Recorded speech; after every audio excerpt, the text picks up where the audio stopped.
All right, well, obviously whenever you play yourself, just like scrimmages, hard to evaluate, but especially when you're not really tackling.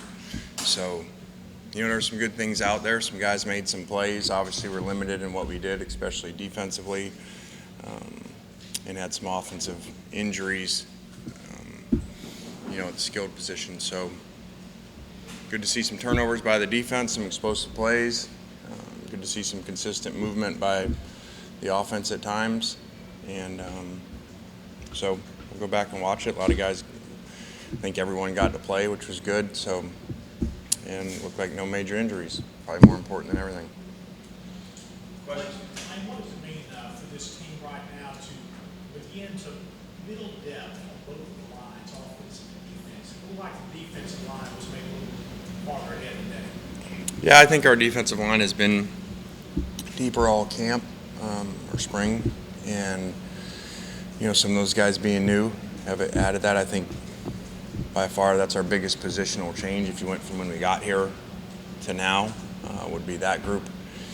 Went from I would say our weakest link to maybe our strongest. So that's good, and it looked like the second offensive line played better. Now again, very limited in what they're seeing on defense. That helps too.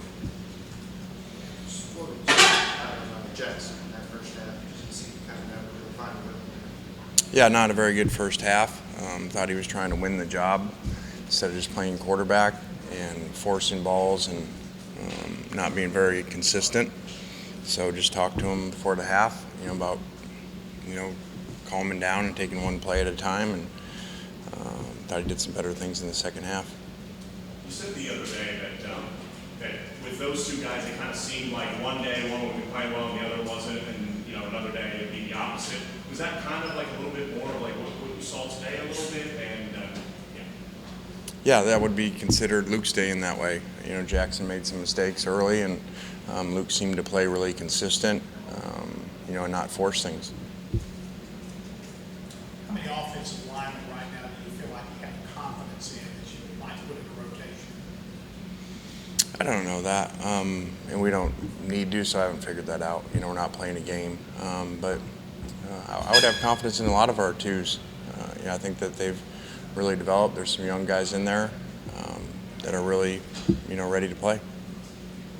Your thoughts on Dad's performance? Whose? Yes. Oh, Kincaid. I thought Kincaid did good. I think both series, his first two series that he played were touchdown drives, one on both sides. So that was really good to see, and proud of him. And that's not easy when you're sitting there and get thrown in on both teams to be able to ready to go in and play. And he did what we want our guys to do. Like they asked me before the game, what do you want from your quarterbacks? I want them to operate the system really well and not try to play outside the system, and he did a good job with that. Seems like he didn't really ask for too much from any of the running backs today. Just now that spring's over, where do you feel that room is with the four guys you have? Well, especially we're not supposed to tackle. Without tackling, I usually when we do that try to make it more pass-oriented, so we're evaluating more players and a better evaluation on the quarterbacks especially. So, that's why you saw pretty heavy in the first half throwing the ball. what's kind of your off-season message for both those quarterbacks? And I guess, like, how far away, I guess, would you say you are in terms of like making a decision of starting? I know it's far away, but I mean, where are you kind of at and all that?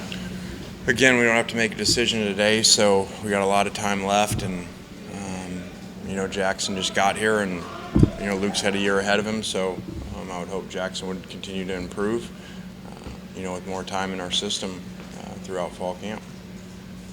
What's your confidence level at this stage of kind of the spring ending and going into summer? What's your confidence level in this group? Because there is obviously no turnover. Better than where it started. We know what Mingo is, so not having him, that's not like having a new player hurt. We know what he is and how he plays and how he would fit. So, to see some pieces come together and J.J. Henry make plays. Obviously, you saw Trigg, and so I'm feeling better.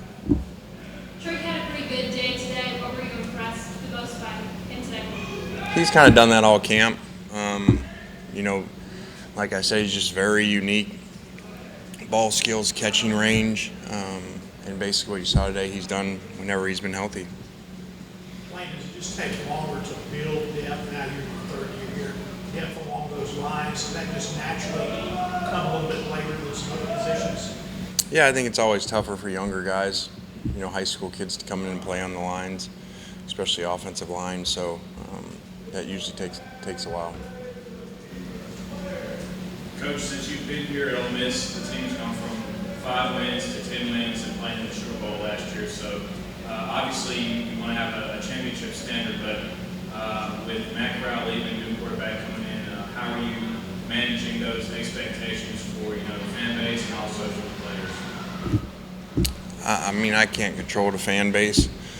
Every season's new. Last season has nothing to do with this season, just like the previous one didn't have to do with that. So we always have to start over, and that's why preseason rankings and that stuff doesn't mean anything. Everything's brand new.